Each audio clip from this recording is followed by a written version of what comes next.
Yung on the course ng recovery ng cadaver ng armor, sir, inabot siya ng 1 week. 1 week. Opo, sir. 1 week after sila mamatay o 1 week after makuha si na Lieutenant Alvarez? 1 week after makuha si na Lieutenant Alvarez, sir. Sabi ko nga, sir, yung mga pwesto ng kalaban, hindi namin ma-determine kasi siguro lumilipat din sila every once in a while na malaman namin nandito sila. Bukas, iba na naman yung location nila, sir. Kaya, on the course ng recovery ng mga taga-mechanizer is nagkameron din kami ng mga casualties, sir. Everyday na encounter, panibagong tactics ng kalaban, adjustment na naman kami. Doon namin, sir, na realize ang importance ng transition from jungle operations to urban operations. Dito sa training sa school, before nangyari yung Marawi campaign, na very minimal yung naituro dito sa Scout Ranger School about urban operations and very minimal din yung practices natin sa actual combat operations. So, kailangan naming matuto nung mga time na yon na ano yung mga best practices, paano siya gagawin. Although meron tayong konting kalaman sa urban operations, yung mga Scout Rangers natin, hindi siya enough para gawin sa real combat situation. And yung experience natin is doon na natin siya nakuha sa actual combat encounters na dahil nagkameron kami ng mga casualties, doon namin na-prove na ito yung tamang procedure, ito yung tamang gawin. Kasi pagpasok nyo, kasi binantayan na rin nila yung dalawang bakal. Opo, So doon kayo nagka-casualties na kasi kada lapit nyo, alam mong may nakabantay, di ba? Opo, sir. Actually, sir, may lumabas na video ng mga kalaban na na-post pa sa social media. Habang nandun kami, kasi ang nakikita namin, sir, yung dulo lang ng tangke. Yun yung time na kinuha nila yung 50 caliber ng tangke. Kinuha nila dun sa ibabaw at ginamit nila habang sa mga series of encounters na namin. Yung dalawang 50 caliber, kinuha nila, sir. Isa, dun sa isang 50 caliber. Tapos, nandun sa video yung mga patay na nandun sa labas ng tangke. Buti na lang, meron pa kaming signal, sir. Later on na namin siya napanood nung after na namin na kuha yung mga cadaver. Na ibig sabihin pala, habang pinupush namin yung pag-recover sa cadaver, nandun lang talaga sila.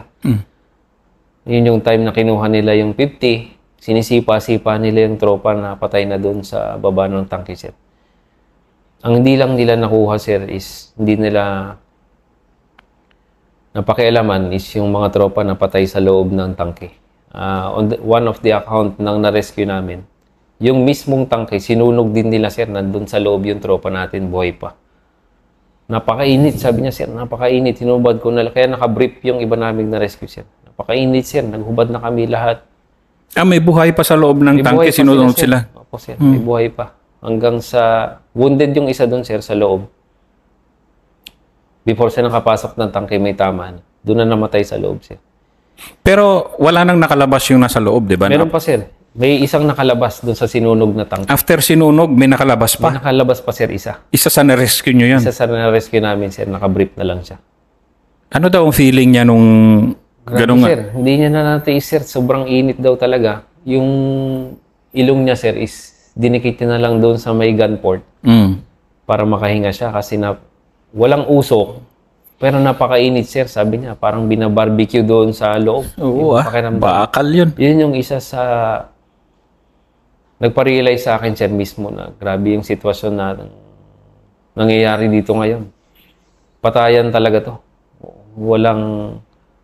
Wala nang room para kung nag-meet kayo ng kalaban, bubuhayin ka niya. Hindi. Papatayin ka niya talaga. Kaya ako personally, sir, yung naging motivation ko nung nandun kami sa Marawi. Every engagement is magkakamatayan to. Kung mahuli nila kami yung disadvantage, patay kami.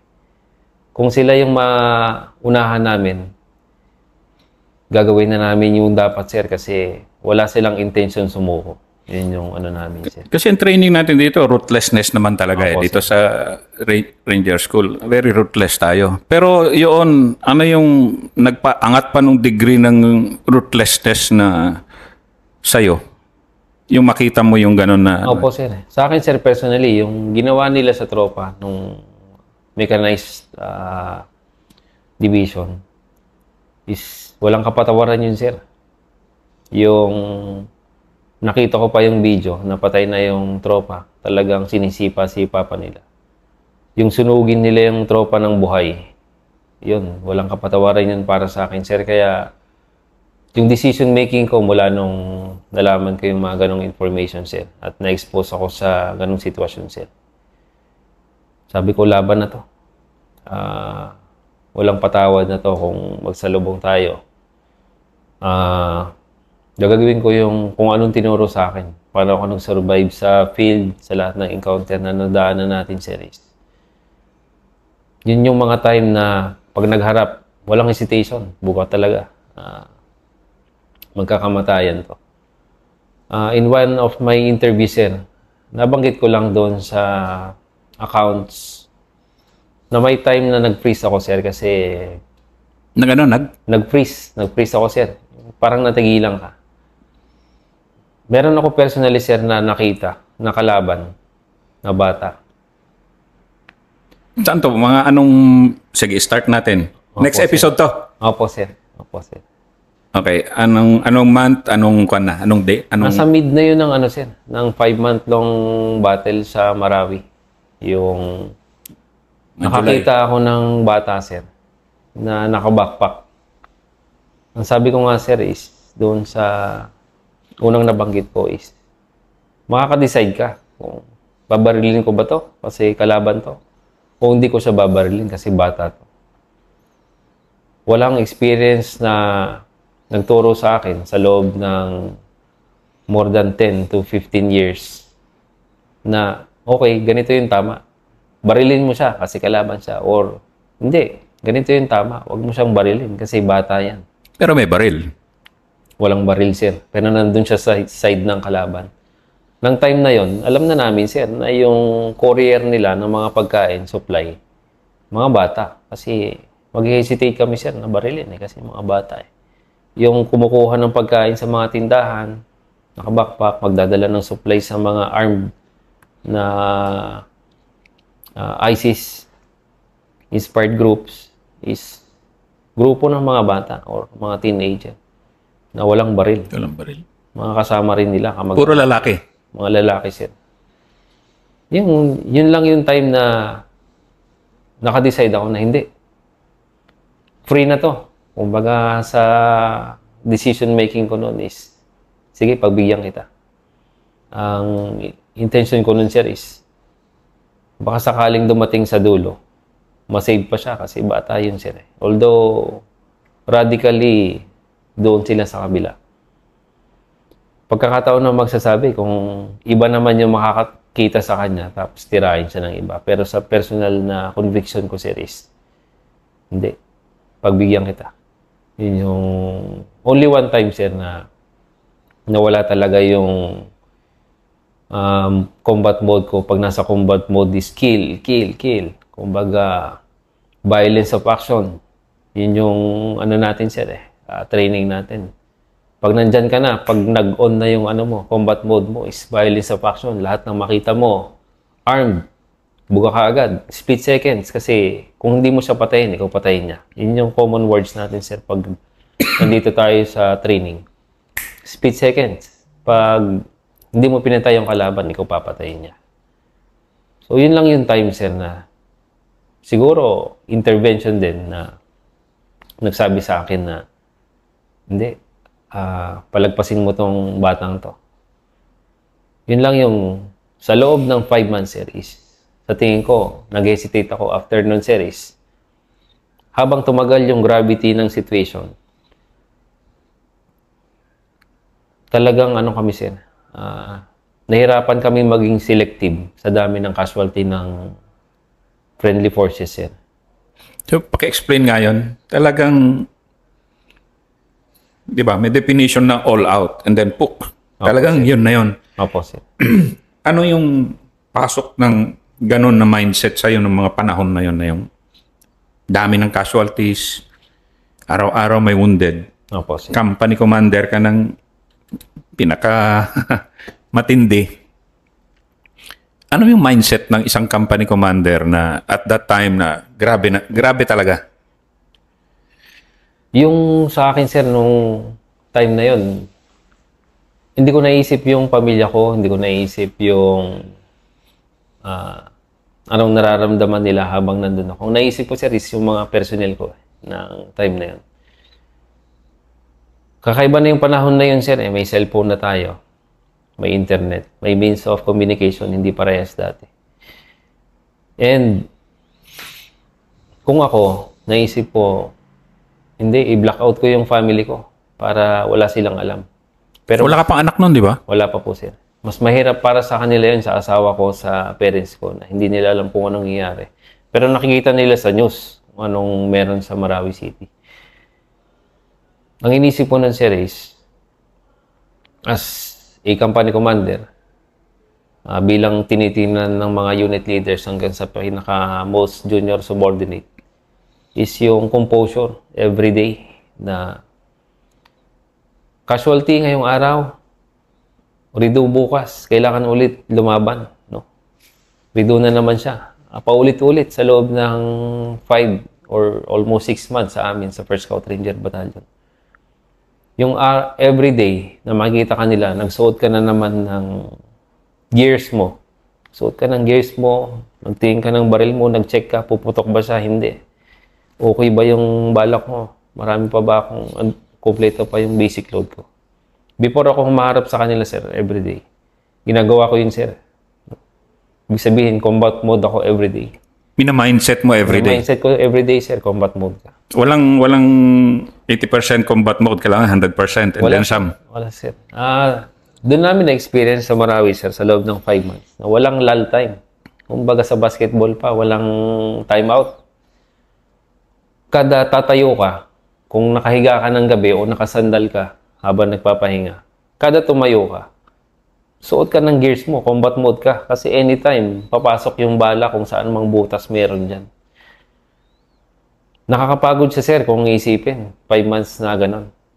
Pero ano pala yan, sir? Magko-cope ka eventually. Yung adrenaline namin ng first 1 week, mag-subside siya. Nag-subside siya after 1 week. Pero everyday na kailangan mo siyang gawin, andyan na naman yung adrenaline. No, napagod kami, sir, after ng 5 months na. Pero yung buong 5 months na yun, na nandun kami. Adrenaline, recharge every day. Yung motivation natin as Scout Ranger, sir, pag nandyan tayo sa jungle operations, encounter, after encounter, buhay na buhay yung diwa mo, yung sarili mo. Para kang na-charge, na lahat ng pagod mo is nawala siya after ng encounter. Pero yun, sir, everyday. Everyday. So, kung sa motivation natin, sir, as members ng Scout Ranger unit, everyday kang na-charge. Kasi everyday mong naririnig yung putukan, everyday mong andyan yung mixed emotion, sir. May casualty tayo ngayon. Pero ang motivation natin, sir, every casualty is, buddy, sige, magaling ka dun sa likod. Babawi kami dito sa harap. Yun yung motivation. Ganon yung ano nyo. Talagang, Yun yung motivation namin everyday, sir, is, sige, pagaling kayo, buddy. Doon sa isa sa casualty ko, sir, is, kay late Tugade is, sige, buddy, uwi ka na.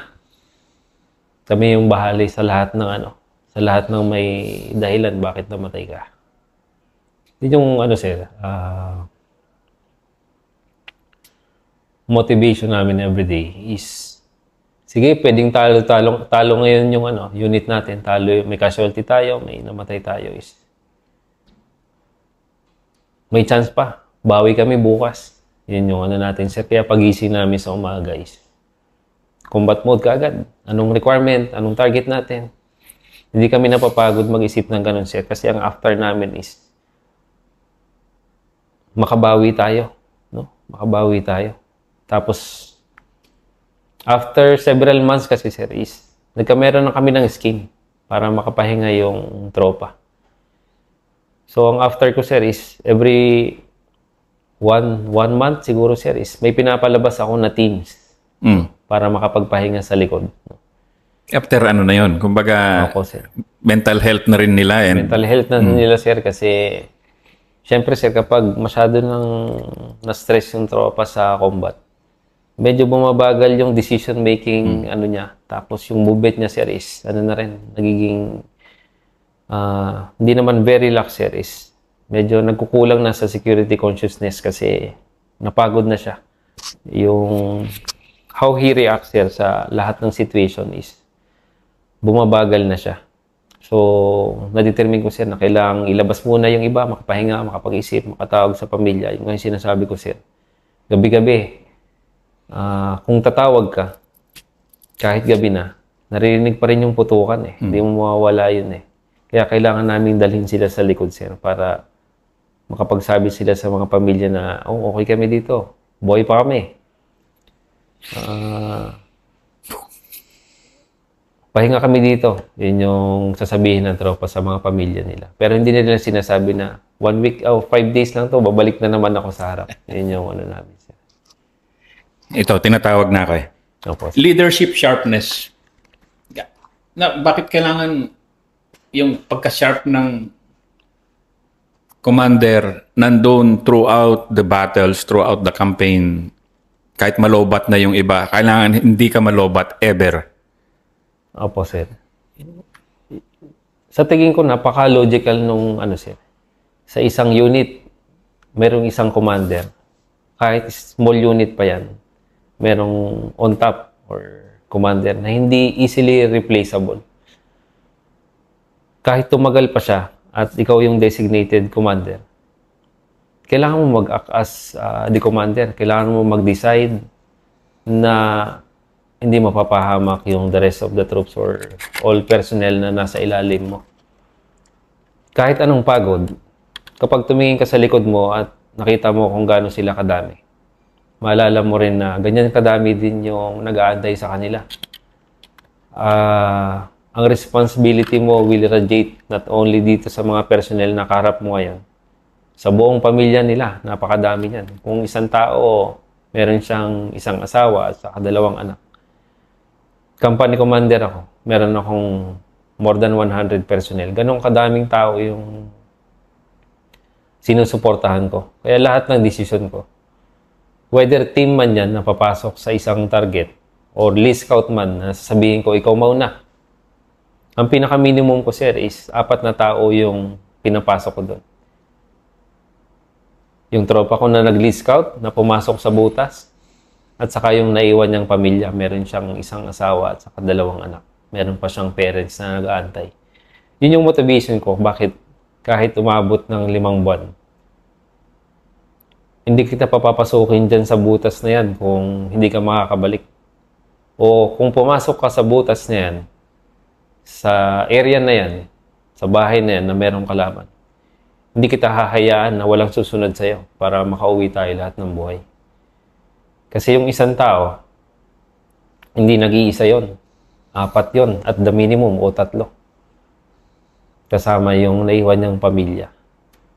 Kaya kahit na prolong pa siya, sir, umabot siya ng 5 months. Hanggang dulo, yun yung imagination ko sa kada isang personnel ko, sir, is hindi siya nag-iisa. Kailangan niyang bumalik. Hindi ko naisip na ganun din ako, na meron akong asawa. Pero yung paano ko sila tinitingnan, ganun yung nai-imagine ko, sir. Na dahil company commander ako, meron akong 100 times 3 or times 4 na responsibility. Kaya yung body walang iwanan, hindi siya basta-basta, sir, kasi yung kabady mo na yon, meron siyang times 3 or times 4 na nag-aantay. Oh, sir. Final. Looking back, sa sense of service mo sa tao, ano yung kaunting message na maibigay mo sa mga gusto rin magserbisyo? Personally, sir, after ng duration ng service ko sa Philippine Army, napaka-satisfying ng pagiging member ng uniform personnel, lalo na sa Army at lalo na sa 1st Scout Ranger Regiment, sa pagiging Ranger. Pero madaming responsibility ang pagiging men in uniform. And even after 20 years in the service, nandyan yung learning everyday sa lahat ng situation. Ang magbibigay ng pinakamahalagang aral sa ating mga men in uniform is yung mga sitwasyon na nahirapan tayo katulad ng mga combat encounters. Sa kaso ng Marawi, umabot ng 5 months. Marami talagang learning yung natutunan ko, not only as a uniform personnel, as a leader, as an officer, bilang asawa at saka bilang pamilya. Hindi matatapos yung pagsasama ng mga sundalo o nating mga Scout Ranger sa encounter. Ang maalala natin palagi is paano tayo nabuhay sa training, paano nabuhay sa encounter, at saka paano natin natulungan yung mga kasama natin sa lahat ng pagkakataon.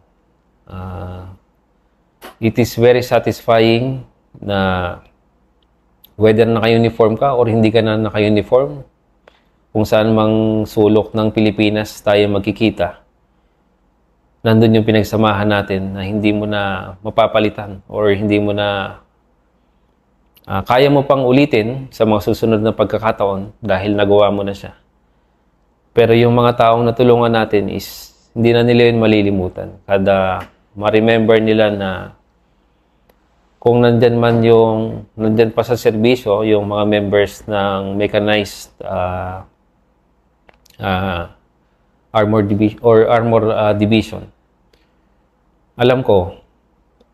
alam nila sa sarili nila na kapag narinig nila nandyan na yung Scout Ranger, malapit na sila, matutulungan nila tayo. Nakatatak na yun sa isip nila na gagawin talaga nila yan. Pupuntahan nila tayo kahit ano pang mangyari.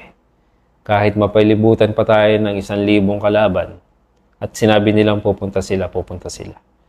Yun yung hanggang ngayon, kaya kong sabihin kung sino mang unit yung nangangailangan ng tulong or ng reinforcement ng Scout Ranger. Kahit hindi ako, kahit anong unit ng Scout Ranger, pag sinabi nilang nandyan na sila, malapit na sila, nandyan na yung tulong, gagawin nila yun. Whether batang ranger or matandang ranger man yan, pag yun yung sinabi niya, gagawin niya. That's it.